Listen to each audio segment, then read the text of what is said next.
میدونی اینا همه علامت سواله. و اگر حقوق بشر همونطوری که گفتم برای آقای کارتر مطرح بود، چطور شد موقع که شاه رفت دیگه ایرانی حقوق نداشت که اصلا هیچ وقت حرف نزد؟ خب تمام این چیزها بود دیگه. و فقط فکر نمی کنم که پرزیدنت کارتر حالا به چه دلیلی، ولی خب همه میدونن که اون موقع انگلیس BBC شده بود بلندگوی آیت الله خمینی، تمام نطقایشون رو به طرفیشون پیش از اینکه به گوش ایرانیا برسونه میرسون. یا در فرانسه درسته که پادشاه قبول کرد که آیت الله خمینی در فرانسه بیاد اون موقع، ولی آیا اگر قبول نمیکرد فرانسوی‌ها قبول نمیکردن؟ یا اینکه اگرم قبول کرد چرا اینقدر امکانات تبلیغاتی بهش دادن؟ ما در یه جزیره انقدی در پاناما اجازه حرف سیاسی نداشتیم و در فرانسه. و من فکر میکنم چون که رئیس جمهور فرانسه بعدها فهمیدم که اطلاع داشت از بیماری الزد و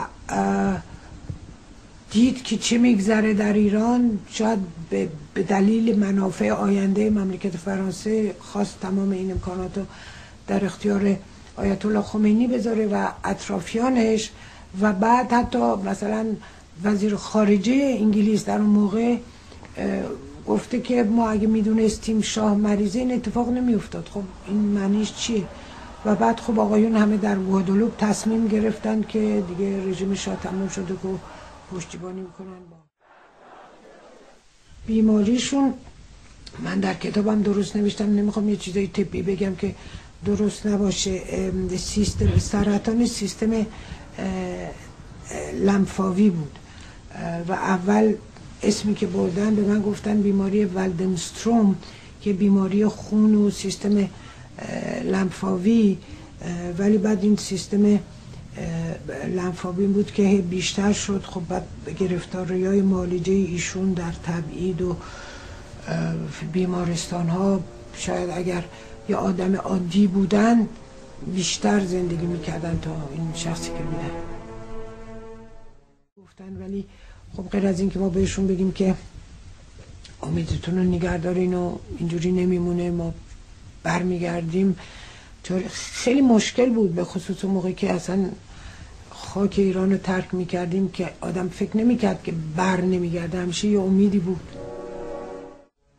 بعد از من ولیعهد باز طور دیگه پادشاهی کنه. اگر ایشون به اون شکل پادشاهی کردن برای که گرفتاریای مملکت و فشارهای دشمنان خارجی طوری بود که ایشونو مجبور کردن که به اون شکل باشه، در صورتی که ایشون تا موقعی که تا اون جایی که به من گفتن تا موقع زمان دکتر مصدق یه پادشاهی بود که طبق قانون اساسی عمل میکرد، ولی خب بعد دید که بعضیا همچی که کمی قدرت میگیرن یا محبوبیت پیدا میکنن میخوان تیشه به ریشه سیستم بزنن و ایشون اعتقاد داشت به پادشاهی در ایران.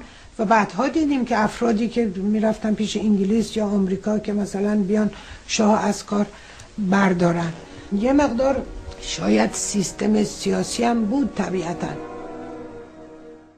من چیزی که شنیدم اخیراً، البته در اون زمان من سنی نداشتم که بدونم، که با دکتر مصدق رابطه خیلی نزدیکی داشتن و یه واقعا خیلی ملموس. اینو بعدها شنیدم که گفتن که واقعا اون موقع چقدر میخواستن ایشون نخست وزیر بشه و چقدر ایشون موقعی که نخست وزیر بود چیزایی که میخواست باشون همکاری میکردن. و در ضمن دکتر مصدق به ایشون یک جوری مدیون بودن برای که موقعی زمان رضا شاه ایشون تبعید شده بودن خارج از تهران که ایشون به عنوان ولیعهد بهشون گفته بودن، به پدر گفته بود که ایشون آزاد کنن. خود پادشاه طرفدار ملی شدن نفت بود، ولی خب یه عده افرادی که دور بر دکتر مصدق بودن رفتارشون طوری بود. خود دکتر مصدق معتقد به پادشاهی بود ولی بعضیا میخواستن این نباشه. و بعد اون مملکتی که در یه شرایط اقتصادی وحشتناک افتاده بود، خب آدم قدرت خودشو قضاوت میکنه به اونهایی که قدرتمندن و مملکت از لحاظ اقتصادی واقعا ورشکسته شد که بعد دیگه ایشون مجبور شدن که ایشونو از دکتر مصدق از نخست وزیری بگن برن کنار که ایشون قبول نکردن و بعد تمام اون اتفاقات افتاد. یک گرفتاری که ما داشتیم اونم نبودن یک روابط عمومی درست. اون موقع شاید اینقدر مطرح نبود اونجوری که امروز مطرحه، که درست مردم بدونن اگه یه پادشاهی هست و در کاخ هم به اسم کاخ زندگی میکنه این چه جور آدمیه. میدونید خیلی مهمه که یه کسی رو نشون بدن در یه جایی با لباس و خیلی جدی و با لباسای قشنگ، خیلی مردم قضاوتشون عوض میشه. میدونید که مگه آدم ساده بپوشه و متاسفانه منتها خب این چیزا اون موقع بود برای یه عده‌ای فکر میکنن که خب اینا تو کاخ نشستن و لباسای قشنگ پوشیدن و جواهرات هم میزنن، اصلا نمیدونن که همه اینجوری نبودن. واقعا تو کارشون هم نشون دادن که دید کلی داشتن در سطح جامعه و به خیلی وزرا و اینا کسایی که کار میکردن اعتماد داشتن. میدونید بعد از این جریانات گفتن شاه همه کارو خودش میکرد و خودش دستور میداد. این درست نیست، برای که واقعا خیلی هم حتی میگن که شاه موقعی که یک برنامه درست حساب شده به ایشون میدین هیچ وقت مخالفت نمیکرد. اگرم یه مسئله ای داشت و متوجه نمیشد نمیگفت بکنین یا نکنین، میگفت برین مطالعه کنین، بیشتر بیاین به من بگین.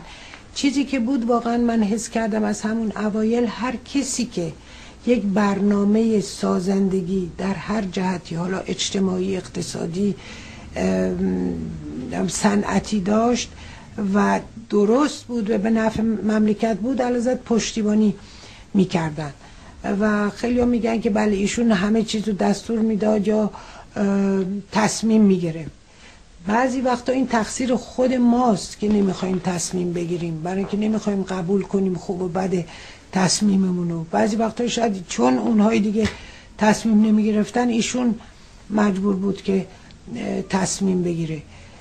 و اون وقت میدونید این دیگه روی اخلاق یه جامعه، البته سیستم سیاسی هم هست که کم کم امیدوار بودیم که به اونجا برسیم، که هر چیز کوچیکی رو میخوان بندازن تقصیر یک کسی بالاتر و خودشون نمیخوان تصمیم بگیرن، برای اینی که همیشه خیلی راحت تر آدم کنار گود بشینه.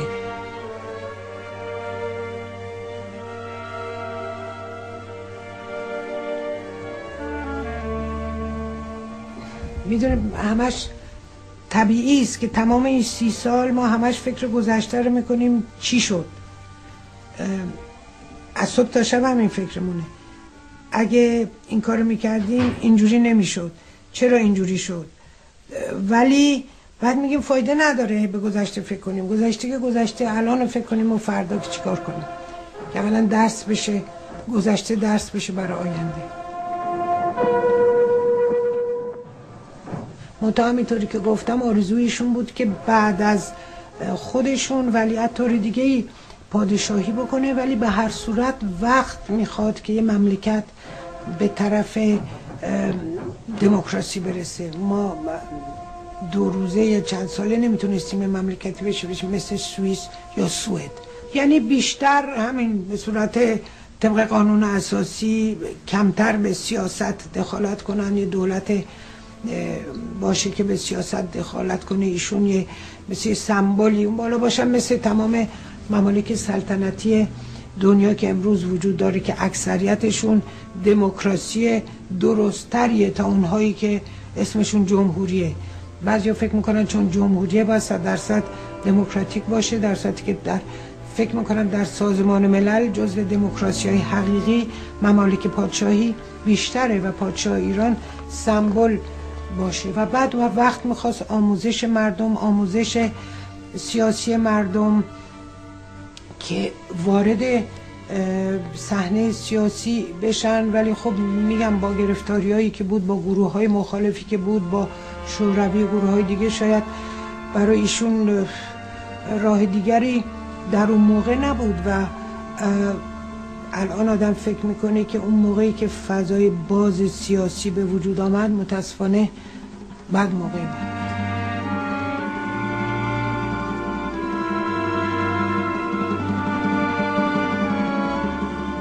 ما خودمون رو مقایسه میکردیم پیشرفته ترین ممالک دنیا. شاید هم یه خود اشتباه بود ولی ما ایرانی ها اینجوری هستیم.